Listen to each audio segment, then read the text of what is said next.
Good afternoon, happy Friday, and welcome back to the weekly market analysis for the week ending March 1st, 2024. February is in the books. The markets keep climbing, and the question is, how long will they continue to do so? Is there any chance of a near-term pullback? And we'll jump into that in just a moment, but I'd like to remind you to hit the like button and subscribe to the channel. You can also find me on Twitter at Mr. J. Thomason, and you can follow my free weekly newsletter at befinanciallyfree.substack.com. The links to both of those are in the description of the video below.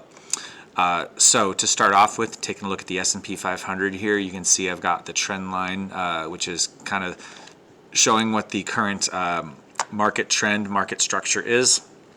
And the S&P has made another new all-time high this week. It took it kind of took all week to do it, but we definitely closed very strong, which typically bodes well going into next week. And kind of what we'll try to do is we'll try to look at a bunch of different metrics to see where things are at. We've had a slew of data this week. We had PCE data yesterday. That was kind of the big one. ISM manufacturing was today. I still have some work to do in updating my data charts, so I will not be showing data charts in this video today. But suffice to say, it was interesting. It was a mixed bag. The PCE data seems to be suggesting that price pressures remain. PCE inflation was up. It was at expectation, but it is still up over time compared to the last couple of readings, which had been going lower. And then it was interesting, the ISM manufacturing today was actually below expectation, but it was interesting that the markets teed off on that. So we actually had, if you look on the dollar chart here, we had a pretty strong down day in the dollar after the dollar had been up. And that's really interesting because one of the things that I've been tracking is on the channel and in my newsletters more recently has been the potential for the dollar to get a tide cross. And tide crosses are, with my tide indicator, tide crosses are pretty strong indicators of the overall prevailing trend. You can see just over time that they, obviously, nothing is perfect, but you can see that over time they do provide good signals of the trend momentum and the continuation of such trends. And obviously the colors on the tide line are all descriptive of the relative strength of the bullish and bearish trend. And so obviously the tide is currently bearish, but the green line indicates that the bearish momentum is at its weakest and that we're in a counter trend move right now, excuse me. And so the down day, so far, price is still above the control and tide line, but the down day put a little bit less pressure on the upside momentum. So what'll be really interesting is over the next week will be to see what direction the dollar takes. Next week is going to be a really pivotal week when it comes to the dollar and to yields, which I'll talk about yields in just a moment. Because next week we've got all the jobs data plus the ISM services data that's going to be released. I think the ISM services will be on Tuesday. I think we'll also get we'll get JOLTS on Wednesday, and then on Friday will be the big one, which will be the labor market data from I believe it's the Bureau of Labor Statistics, the non-farm payrolls report. It took me a minute to get the exact name. That's going to be a big tell on the direction of the dollar and on yields in real time. And you obviously you can't position ahead of these signals. You have to wait for these signals to show themselves.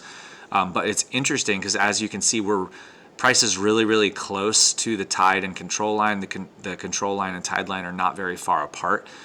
So any significant price action to the upside over the next week on maybe strong economic data will probably create a tide cross and will probably set the stage for a dollar rally. A decline, maybe a weak jobs data or weak services data will probably send this lower and will probably lead to a continuation of the downside price action. And my guess, and let me just, if I could just forecast a little bit for you here, if the dollar, on the dollar here, if we get positive, strong economic data that creates a strong dollar reaction. And again, you have to understand, just because economic data is strong does not mean that the dollar has to go up, because the economic data has been pretty strong all throughout 2023, and the dollar was down for most of the year. So I would say that. But if there is a strong dollar reaction to strong economic data, then I think a test of 107 on the DXY is in our future over the near term, probably over the next month or two. And then if the dollar, if the data is weaker and the dollar or the dollar goes down on whatever the data is, then I think that we're going to make lower lows from our about 101 level. 100 to 101 level. I think we'll see 100 and maybe even lower on the move unless something changes. Now going to the yields, we had the dollar tide cross last week. The yield tide cross last week. But what's been really interesting is while the dollar, I'm going to go back to my dollar chart, while the dollar was up on the PCE data, the yields were down yesterday on the PCE data, and they continued down today. And so what I have been thinking is that once we got the tide cross, my base case has been that we would go up to at least 475 on the yield, not saying that we would make a higher high over 5%, possible, but that wasn't my base case. And so just like the dollar, the yields are in a position, in a precarious position to the upside and to the downside. There's no clear momentum, no clear direction. It could really go either way. And frankly, I think it might be good if you have been long in the stock market, and we'll talk about stocks again in a minute, but if you've been long in the stock market, it might be good to lighten or hedge right now. And if you have not been in the stock market, it's not time to short, and it's not time to jump in now, and I'll explain why.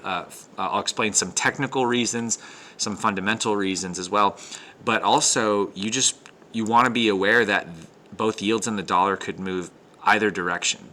And if the yield on data next week moves back up and the dollar moves back up, then we're probably looking at the beginnings of what will probably turn into a market correction.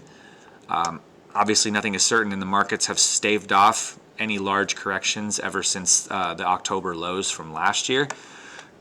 But that's, I think, the risk. Conversely, if the data is weaker, then I think what will happen next week is that this will come back down, and the tide cross will not happen, or the tide cross will be nullified. It'll be go back to being a bearish tide, and I think at that point, time will be ticking. Especially, there's a lot of nuance here, but again, just because economic data is strong doesn't mean the yield must go up. In fact, if the economic data is strong and the yield goes down, then I think that that's going to be a signal that something wrong is happening, in which case I would be on edge for a potential market event to take place. Obviously not forecasting that that's going to happen, but that's the way that I would read that. But if the data is weaker, then obviously I would expect the yields to come down and the dollar to come down. Excuse me. So again, for that reason, on the yields and on the dollar, because we're at such such a pivotal spot where it could really turn either way, I think it's prudent to shrink positions or to hedge positions pretty severely, and kind of wait for the dust to settle next week. And here's the reality. I mean, let's go back to the S&P. S&P's at all-time highs. If we had an actual correction, then a 10% correction, for example, takes us back down to just over 4,600, about 4,650. And if that's what ends up happening, then you can afford to wait for this trend line to get broken before you try to take a position. It's so hard to pick tops. It's much better to just wait for the trend to break and then catch 3/4 of the move rather than at every moment. I mean, how many times could you have tried to take a short and then you just ended up getting reamed because you were on the short side? Now, what are some reasons to expect prices to go up? Well, the trend is your friend and the trend is strong. I used to say that a lot about the dollar in 2022, and that's the case here. I mean, the trend is very, very, very strong. And it's hard to really see what could stop the momentum outside of obviously economic data that's unfavorable, moves in the dollar and yields that are unfavorable. So I think on the bullish side, I mean, at the very least, you could say that that the momentum dictates that the trend must continue, and until the trend is broken, there's no reason to try to short this thing. Another thing, the VIX is down today. The VIX is down on the week. As long as volatility remains low, I think that equities have room to run. You can actually see the VIX tide is bearish, and despite the fact that we had some counter trend action, the tide line has turned back to red, which means that it's pretty safe downside momentum in the VIX. So the VIX is supportive of risk assets right now. What else was I going to look at? One thing that's kind of interesting to note is if we look at, let me turn off the tide for a second. If we look at the stocks trading above their 50-day moving average, you see that actually came up. And so it looks like after retesting the 50 level, things are moving back up to the upside. So breadth right now, you usually want to see two things when it comes to breadth. You usually want to see it between the 50 and 90 range and either steady or slightly rising, kind of like it is right now. Or you want to see, if you want to go long at least, you want to see it at the extreme, which is around the 10 level and starting to turn back up. When that happens, those are great signals that the market is fine, everything is healthy, and things will be improving. Now, when the breadth is declining, that's a time to be cautious, but it doesn't, as long as it's between the 50 and 90 range, everything still should be fine. What's interesting, excuse me, is to see that more is that the stocks trading above their 200-day moving average actually fell very slightly, but it did fall. I think that's interesting. The breadth is not giving any indication. There's no signals coming from the breadth right now. At least nothing that indicates anything bearish. Everything looks pretty good here. Intermarket risk signals still look pretty good. I'm going to pull the tide line back up.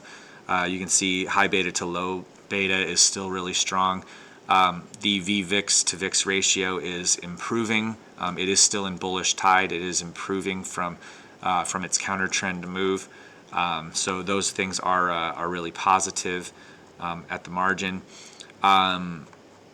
What was I going to say? Oh, we'll go back to equities for a minute because I want to pull up the MACD and the RSI. So obviously we have a trend intact, a trend that's very, very strong right now. What's interesting is if I just kind of pull up the MACD, you can see we've been at a pretty high extreme. Like if I just pull back the history on the MACD chart for the last couple of years, let me just do that. You can kind of see we're up around kind of the levels where you start to see maybe some divergence and some decline, some correction in price. Not always, but often that's the case. Not nearly at the extremes that we saw back at the end of December or in August of 2022, but still pretty interesting.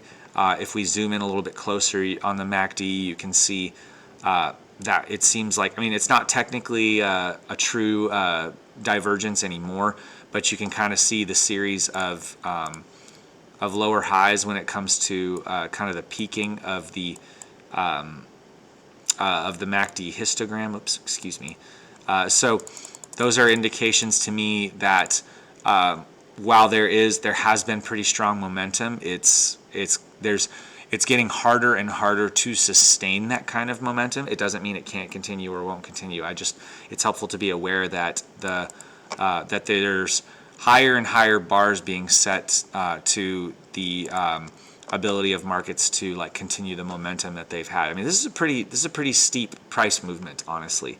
It's actually very eerily reminiscent of the post March 2020 price movement, where it basically went up at a straight line.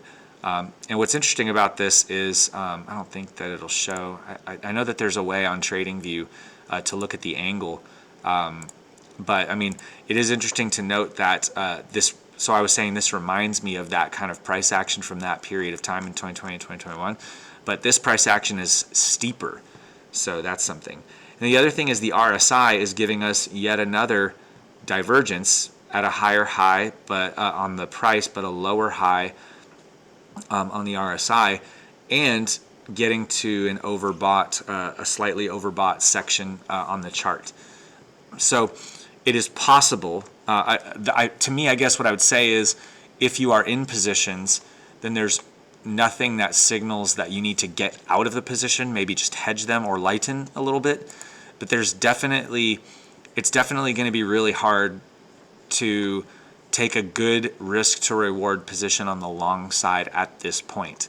And then without a structural break to the trend, there's no reason to short either until the market tells you that it's time to go short. The other thing I would say is that on the bearish side is the AAII sentiment. I don't have the data up ready here, but the AAII sentiment indicator is showing that we're in the 86th percentile bulls to bear spread. So that's pretty high. It's not the highest that it's been over the last year, but it is very, very high. And then the bearish sentiment is only in the, I think, 15th percentile, which is one of the lowest readings we've seen in a couple years. And so I think that is something to take note of as well. So that's kind of where things are at right now. On the equities, obviously NASDAQ, it's kind of the same story on the NASDAQ. Here on the NASDAQ, the divergences, if I pull up the MACD and make it bigger, you can actually see the divergences a lot more clearly. Boom, boom, boom, boom. So this is the fourth consecutive histogram divergence. It's the third consecutive signal line divergence. And let's see, third consecutive RSI divergence. So on the NASDAQ, it's even more ridiculous. But of course, again, like, just because something is oversold and just because something has a divergence doesn't mean that the bearish side has to play out, or that the opposite, I guess, position has to play out. But it is helpful to be aware of those things. Taking a look at gold. Gold today had its best day in a while. It's back over its previous all-time high. I don't mean previous from back when we had this super spike or the move up in December, but it excuse me, it did have a ginormous move up. It is now into overbought territory. I suspect that gold next week probably will have a pretty solid Monday, as a lot of people will probably buy into it at this level, thinking that now finally is the time. It did close at its highest high ever, so that's important to note. A lot of times all-time highs will bring new buyers in, but again, the risk to reward here, if you have not already been in gold, the risk to reward here is not super great. So if you're not in it, you're just gonna have to sit on your hands and wait. And then crude oil, kind of hitting myself for this because I posted on Twitter last week that I thought now was the time to long crude oil. So that was last week on Friday. A week ago, price was down 2.7%. So I took a long, held it for a couple of days, sold it because I didn't like the way that price was reacting off of the 79 resistance. And then, of course, today we just blew right through it. And at one point, we were up like 2.5–3%. But we did only close just over 2% up today on crude oil. I think right now, the risk is that Another risk for markets is that crude oil goes higher, and so I think that we should be aware of that. In any case, everything kind of looks okay. If you're holding positions already, it looks okay going into next week. And that's kind of my analysis right off the cuff. Obviously, if you want a deeper analysis and if you want more clear thoughts, you can go check out my newsletter where I tell you things like over the next week, the most likely direction is uncertain with an upside bias, which obviously means you err on the side of long when it says that, even if it's not totally certain. And of course, like we said, markets were up on the week. So if you want insights like that, check out my newsletter. Thank you guys for watching. I'll see you guys next week.